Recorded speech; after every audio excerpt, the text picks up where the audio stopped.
Ассаламу алейкум. У нас сегодня в гостях Хусейн Бетельгериев, поэт, бард, композитор, а также преподаватель французского, чеченского и латинского языков во Франции.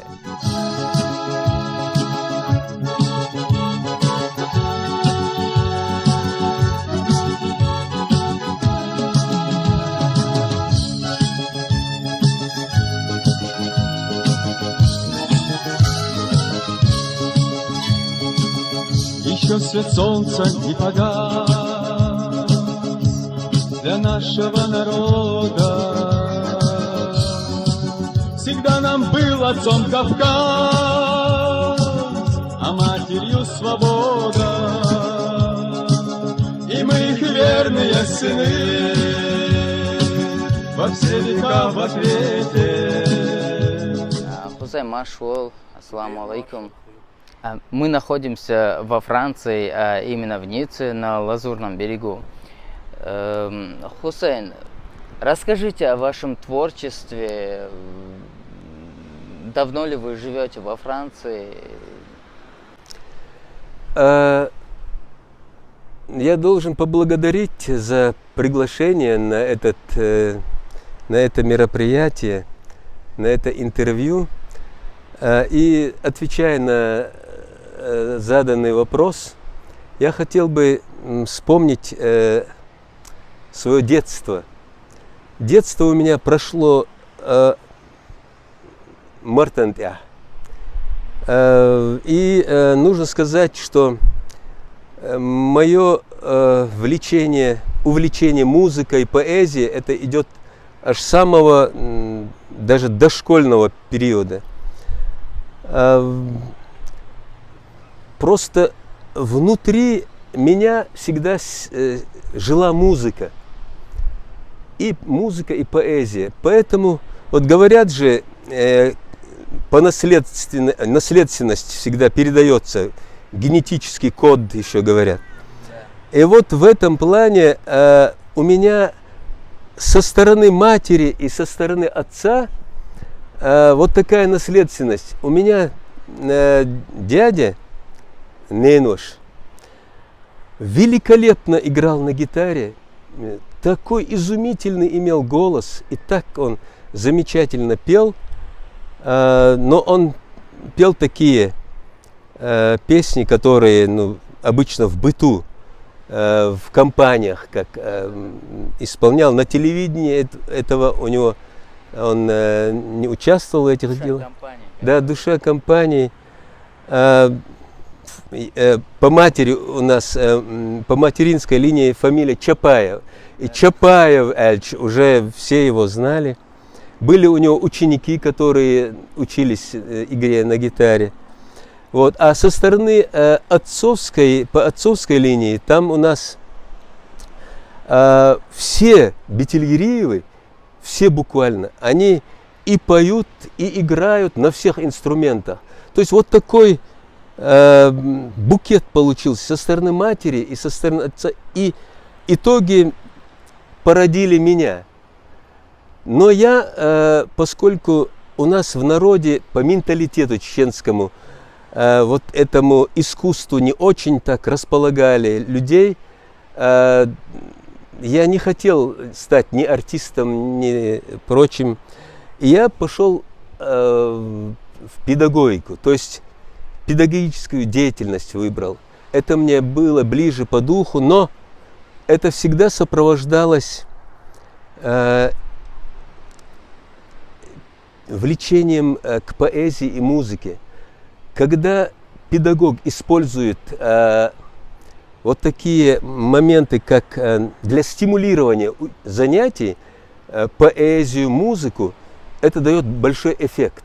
И поэтому сколько я себя помню в бытность работы в университете, я в университете проработал почти где-то около 40 лет. 40?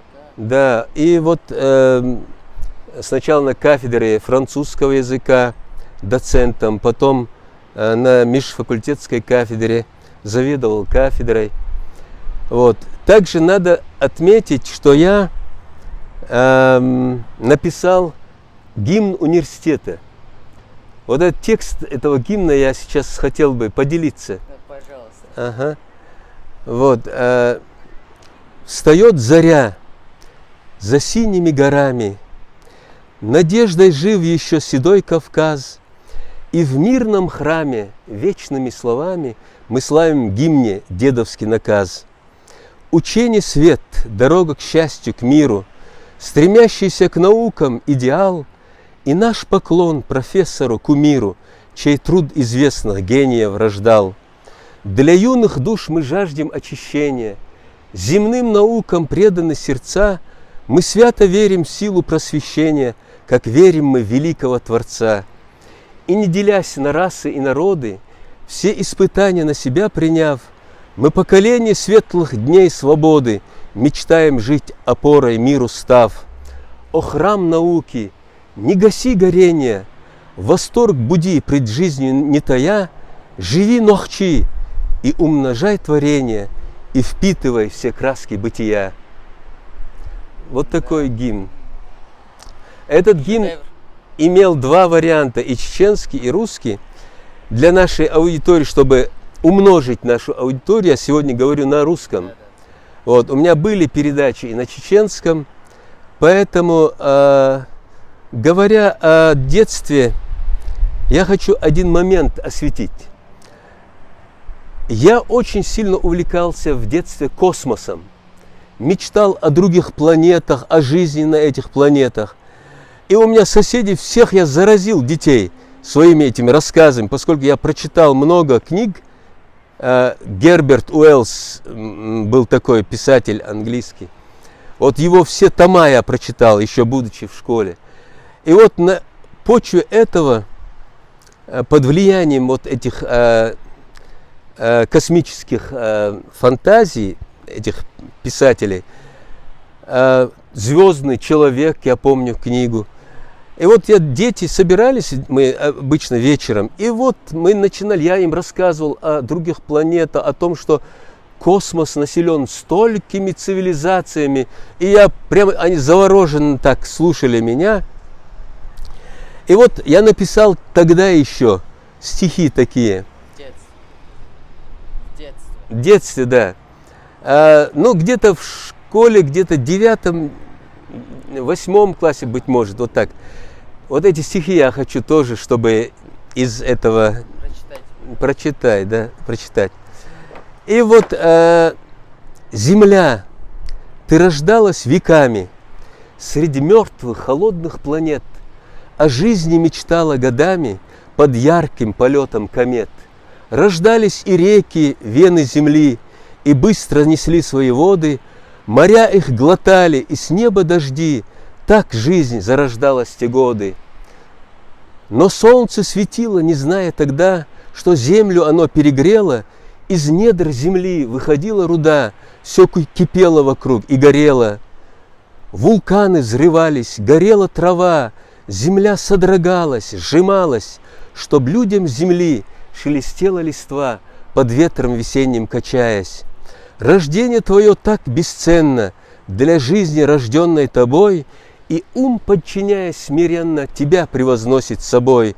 Так гордись же, земля, сыновьями, что летают в простор голубой, и будь ты, пожалуйста, с нами, для нас существуя землей. Вот такие я тогда, это стихи из детства. Поскольку мы говорим о детстве, и еще я хотел, в 7 классе я написал стихи. Вырос я в горах Кавказа, среди шумных рек, с малых лет твердил мне да-да, горцем будь навек. Не теряй надежду в друге, братом стань ему, и все радости, печали с ним дели в кругу. Будь, сынок, смелей, как сокол, другу нужный миг, словно злой и дикий тигр ты с врагами будь. Приноси ты счастье людям, излагай в стихах, воспевая в песнях славных, победивших страх. Горы наши нас взрастили, укрывали нас, и без наны, и без дады я скучал подчас. А теперь другое время и другой наш строй, ты поэтому у наны сердце успокой. Даже горы стали краше, и леса стройней, к небу тянутся вершины стройных тополей. Говорю я снова, береги ты Дану, береги в стихах. Под конец я забыл этих стихов, но вот именно вот в таком плане. Это все из детства. Вот. А так, столько выпусков у меня было в университете студентов, они, мои занятия, воспоминания, которые при встрече они делятся со мной, они всегда мне говорили: Хусейн Идрисович, все, что вы говорили тогда нам, все сбылось. В последующие периоды истории чеченского народа все, что я им говорил, все сбывалось. То есть в детстве мы в радужном таком нам преподносили жизнь, в школе все это. Но истинно узнали мы эту историю уже будучи взрослыми. Вот эти трагедии, которые нас ожидали, кто думал об этом, что патриотизм советский, о котором все время нам прожужжали в школе, это все фикцией оказалось. Мы увидели на деле вообще варварство этой страны. Вот это осталось у меня в воспоминаниях.